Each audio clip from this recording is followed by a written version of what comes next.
दवाई देकर 1 हफ्ते तक उसका सामूहिक बलात्कार करके उसकी हत्या हो जाती है। और उसके बाद भाजपा के लोग आरोपियों के साथ खड़े नजर आते हैं, उस पर अपनी चुप्पी जरूर तोड़ेंगे।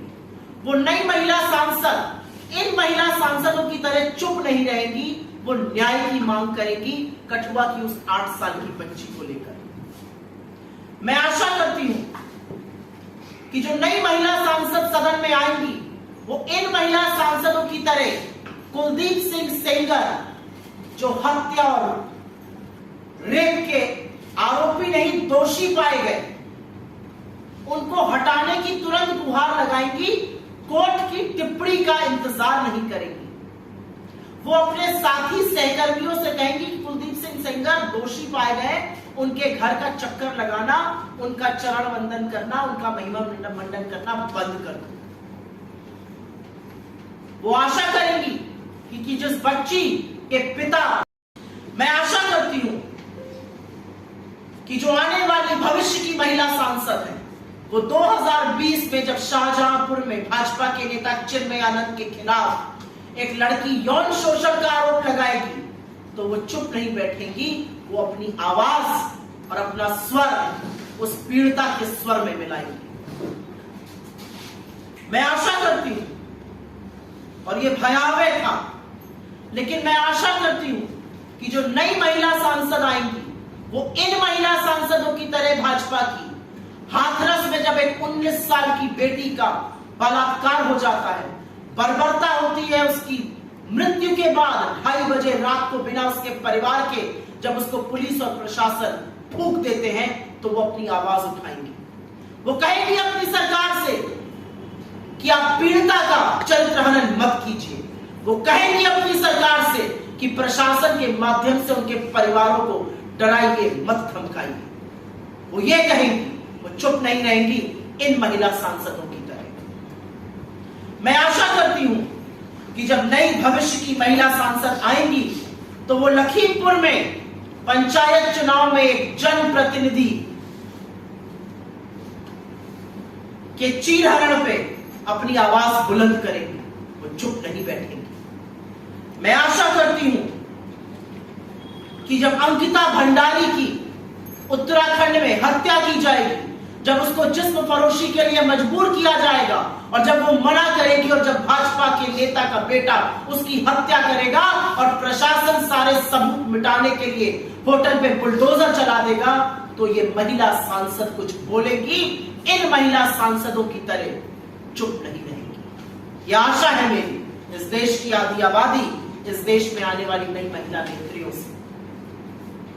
मैं आशा करती हूं कि जो नई महिला सांसद इस सदन में चुनकर आएंगी वो देश की सबसे होनहार बेटियों को रोते हुए बिलखते हुए जब देखेगी, जब वो देखेगी कि उनको सड़कों पर पीटा जा रहा है, घसीटा जा रहा है, जब वो देखेगी कि महीने भर से ऊपर ये बेटियां जिन्होंने देश का मान बढ़ाया है गर्मी और धूप में बैठकर, बारिश के बीच में बैठकर आंदोलन कर रही है, वो जब सुनेंगी उनके यौन शोषण के आरोप तो वो अपनी पार्टी और अपने नेतृत्व से कहेंगी कि बृजभूषण शरण सिंह को तुरंत पार्टी से निकाल फेंकिए। वो आंख पर पट्टी बांधने का इन महिला सांसदों की तरह काम नहीं करेंगी। मैं आशा करती हूं कि ये जो नई महिला सांसद आएंगी सदन में वो इन महिला सांसदों की तरह मणिपुर पर मौन नहीं रहेंगी। मणिपुर पर जब नग्न औरतों को घुमाया जाएगा, जब आदमखोरों की भीड़ उनके शरीर को छलनी करेगी, उनके शरीर को छुएगी, तो ये नई महिला सांसद अपनी आवाज उठाएंगी।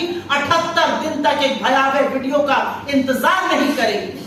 वो पूछेंगी प्रधानमंत्री से, वो पूछेंगी गृह मंत्री से, वो पूछेंगी मुख्यमंत्री से कि आपकी नाक के नीचे इस देश की बेटियों के साथ ये हुआ और 78 दिन तक आप मौन और शांत क्यों रहे?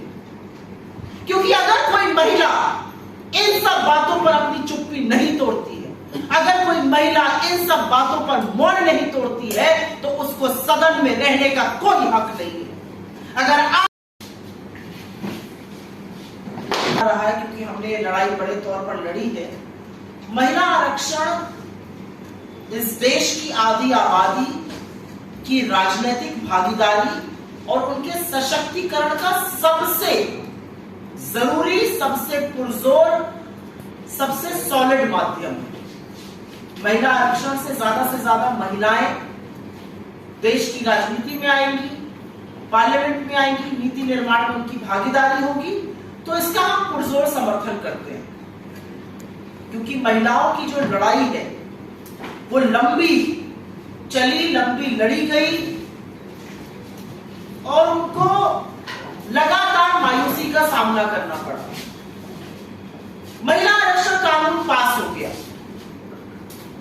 लेकिन ऐसा लगता है, मुझे लगता है कि यहां बैठी महिलाएं ये बात जरूर समझेगी कि किसी ने हाथ में बड़े स्वादिष्ट व्यंजन का एक कौड़, एक निवाला दिया, लेकिन मुंह तक लाते लाते उसको छीन लिया गया।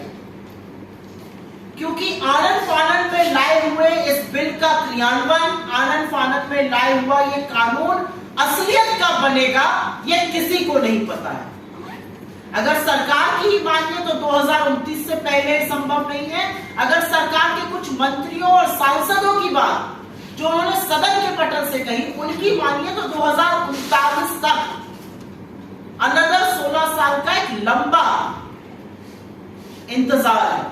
और इसलिए है क्योंकि उन्होंने इसको आर्टिकल 82 और आर्टिकल 81(3) से लिंक किया है, जिसका कहना है कि 2026 का परिसीमन उसके बाद वाली जनगणना पे होगा। उसके बाद वाली जनगणना 2031 की है और वो जनगणना होते होते, परिसीमन कमीशन बनते बनते, डिलिमिटेशन होते होते 34 आ जाएगा, 39 तक ये क्रियान्वयन होगा। सरकार खुद स्वीकार कर रही कि 19 से पहले नहीं होगा। तो स्पेशल सेशन बुलाया गया, तामझाम किया गया, साजोसाज की गई, बड़े लोगों ने वाहवाही की, लेकिन असलियत यह है कि अभी इसमें लंबा इंतजार है। और इसीलिए जिन महिलाओं को लग रहा था कि भागीदारी होगी, जिन महिलाओं को सशक्तिकरण की उम्मीद थी, इस देश की आधी आबादी अपने आप को थोड़ा सा ठगा महसूस कर रही है।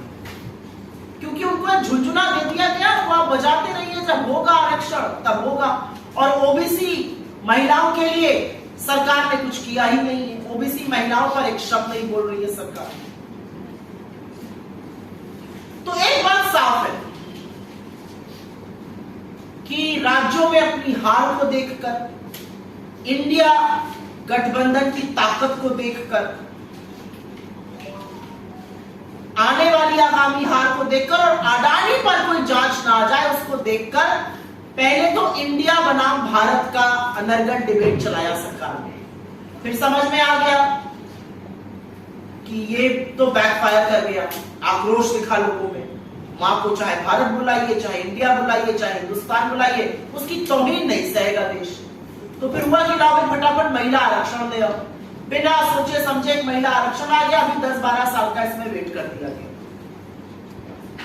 मुझे पता नहीं क्यों लगता है, और आपके माध्यम से ये बात मैं कहूंगी कि ये कहीं 15 लाख हर बैंक अकाउंट में, 2 करोड़ सालाना रोजगार, किसानों की दुगनी आय, 100 स्मार्ट सिटी, रुपए डॉलर का एक मूल्य, 40 रुपए लीटर पर बिकने वाला पेट्रोल और चीन को दिखाई जाने वाली लाल आंखों का जुमला तो नहीं है।